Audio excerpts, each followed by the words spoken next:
بسم اللہ الرحمن الرحیم۔ حاضرین کرام السلام علیکم۔ آج ہم اس ویڈیو میں حضرت داؤد علیہ السلام کے واقعے پر بات کریں گے کہ کس طرح ایک چھوٹے سے بچے نے ظالم بادشاہ وقت کو پلک جھپکتے قتل کر دیا اور اللہ تعالیٰ نے انہیں کن کن اعزازات سے نوازا۔ یہ ویڈیو ان کی زندگی اور ان کے پیغامات کے متعلق آگاہی ہے اور ہم دعا کرتے ہیں کہ یہ ویڈیو ہم سب کے علم میں اضافہ کرے۔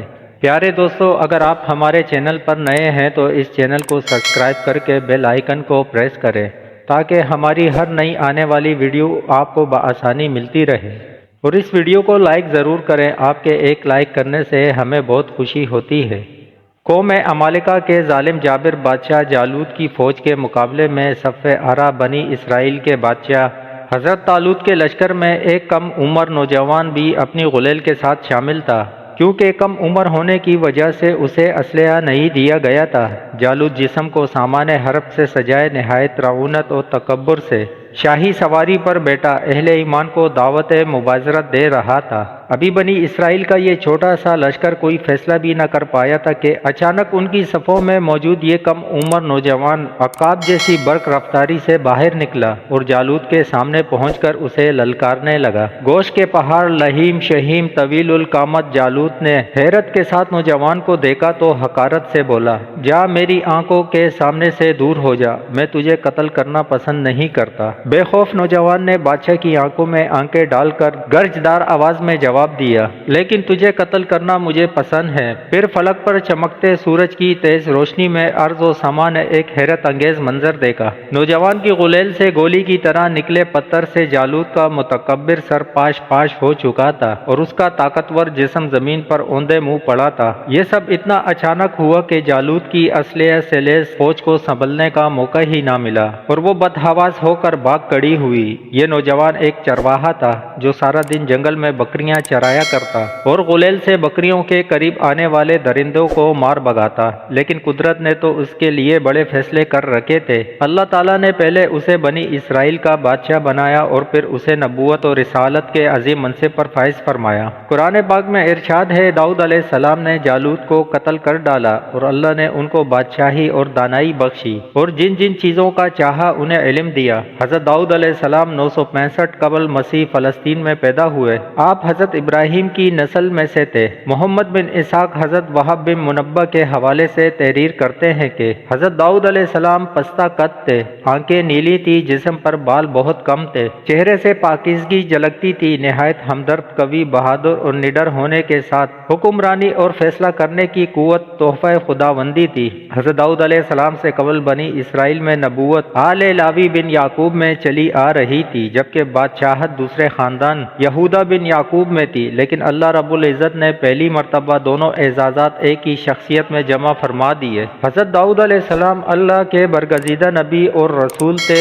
اور بادشاہ بھی۔ انبیاء کرام میں حضرت آدم علیہ السلام کے بعد حضرت داؤد علیہ السلام ہی وہ پیغمبر ہیں جنہیں قرآن کریم میں خلیفہ کے لقب سے نوازا۔ قرآن کریم میں ارشاد ہے، اے داؤد، ہم نے تمہیں زمین پر خلیفہ بنا دیا، تم لوگوں کے درمیان حق کے ساتھ فیصلے کرو۔ قرآن کریم کی سورہ بنی اسرائیل میں ارشاد ہے، اور ہم نے بعض پیغمبروں کو بعض پر فضیلت بخشی اور داؤد کو زبور عنایت کی۔ سورہ نساء میں ارشاد باری تعالیٰ ہے، اور ہم نے داؤد کو زبور بھی عنایت کی تھی۔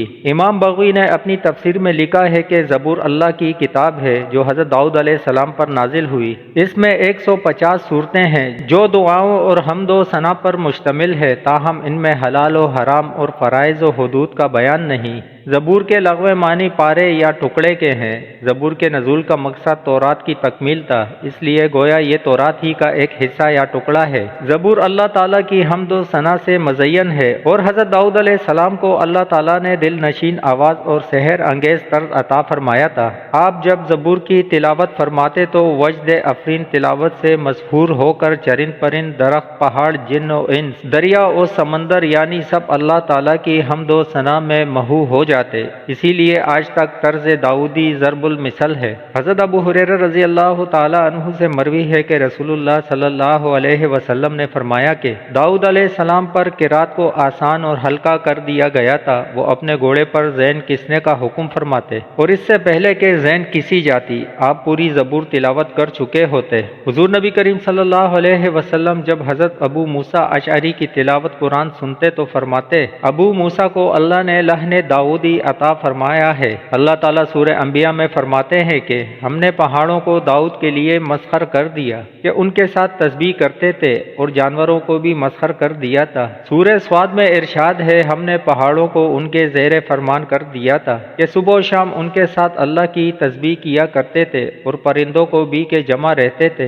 اور سب ان کے فرما بردار تھے۔ مفسرین کے مطابق اللہ تعالیٰ نے پہاڑوں، پرندوں اور جانوروں کو حکم دیا تھا کہ جب حضرت داؤد علیہ السلام اللہ تعالیٰ کا ذکر کرے تو وہ سب بھی ان کلمات کو دہرائیں۔ جب وہ زبور کی تلاوت کرتے تو پرندے بھی ہوا میں ٹہر کر ان کے ساتھ ذکر الہی میں شامل ہو جاتے۔ اسی طرح پہاڑ، شجر اور دیگر جانور بھی ان کے ساتھ اللہ تعالیٰ کی تسبیح کرتے۔ اللہ رب العزت نے پتھروں اور درختوں میں بھی ایک طرح کی زندگی رکھی ہے، یہ الگ بات ہے کہ ہمیں اس کا شعور نہیں۔ بنی اسرائیل میں ہے ساتوں آسمان اور زمین، اور جو بھی ان میں ہے وہ سب اسی کی تسبیح کر رہے ہیں جو اسے پاکیزگی اور تعریف کے ساتھ یاد نہ کرتی ہو۔ ہاں یہ صحیح ہے کہ تم اس کی تسبیح کو سمجھ نہیں سکتے۔ اللہ تعالیٰ نے حضرت داؤد علیہ السلام کو دوسرا معجزہ یہ عطا فرمایا کہ لوہے کو ان کے لیے موم کی طرح نرم فرما دیا۔ ارشاد باری ہے، اور ان کے لیے ہم نے لوہے کو نرم کر دیا کہ کشادہ زریں بنائیں، اور کڑیوں کو اندازے سے جوڑو اور نیک عمل کرو۔ حضرت حسن بصری قتادہ فرماتے ہیں کہ اللہ نے ان کے لیے لوہے کو نرم کر دیا، حتیٰ کہ بغیر آگ و بٹھی کے اپنے ہاتھ کے ساتھ اسے ہر طرح سے موڑ لیا کرتے تھے۔ انہیں لوہا موڑنے کے لیے ہتھوڑے کی ضرورت پڑتی اور نہ کسی دوسرے اوزار کی، وہ موم کی طرح ہاتھ سے اس کی کڑیاں بنا لیا کرتے تھے۔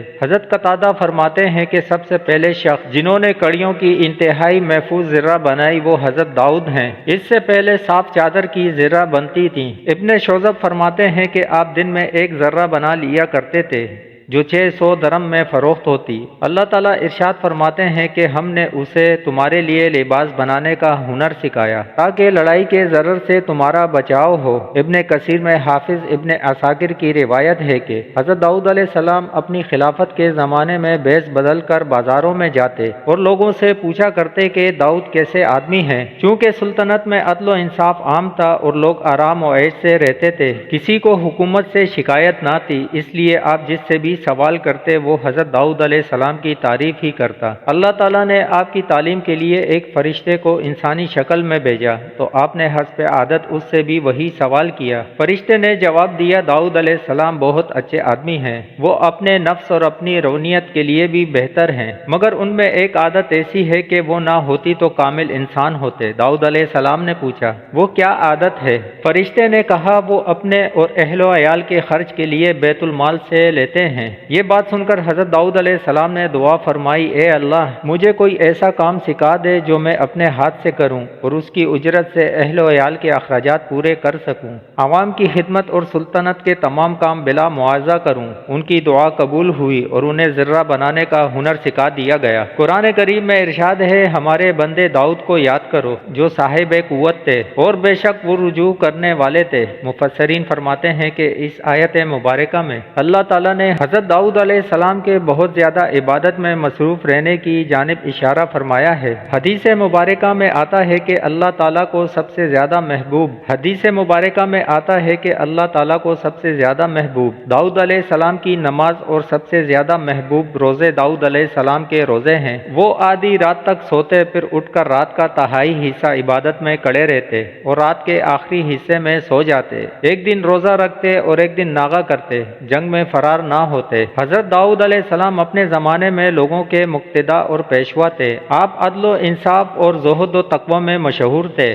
آپ بے مثال خطیب بھی تھے اور خطبات میں حمد و ثنا کے بعد اما بعد سب سے پہلے انہوں نے ہی کہنا شروع کیا۔ اللہ تعالیٰ نے حضرت داؤد کو نبوت اور رسالت کے ساتھ حکومت بھی عطا فرمائی تھی۔ آپ فن خطابت کے ماہر تھے جبکہ آواز بھی خوبصورت پائی تھی، لہٰذا درس و تبلیغ، وعظ و نصیحت کے ذریعے بنی اسرائیل میں جذبہ جہاد ابھارا اور انہیں انہیں کفار و مشرکین کے ساتھ جنگ پر آمادہ کیا۔ قرآن کریم میں ارشاد باری تعالیٰ ہے، اور ہم نے داؤد علیہ السلام کی حکومت کو مضبوط کیا اور انہیں حکمت، نبوت اور فیصلے کی قوت عطا فرمائی۔ بہت تھوڑے عرصے میں فلسطین، عراق، شام، دمشق، اردن اور خلیج عقبہ سے فرات تک جزیرہ عرب کے بیشتر علاقے ان کے زیر نگی آ چکے تھے۔ اللہ تبارک و تعالی ارشاد فرماتے ہیں، اور تم ان لوگوں کو خوب جانتے ہو جو تم میں سے ہفتے کے دن مچھلی کا شکار کرنے میں حد سے تجاوز کر گئے تھے، تو ہم نے ان سے کہا ذلیل و خوار بندر ہو جاؤ۔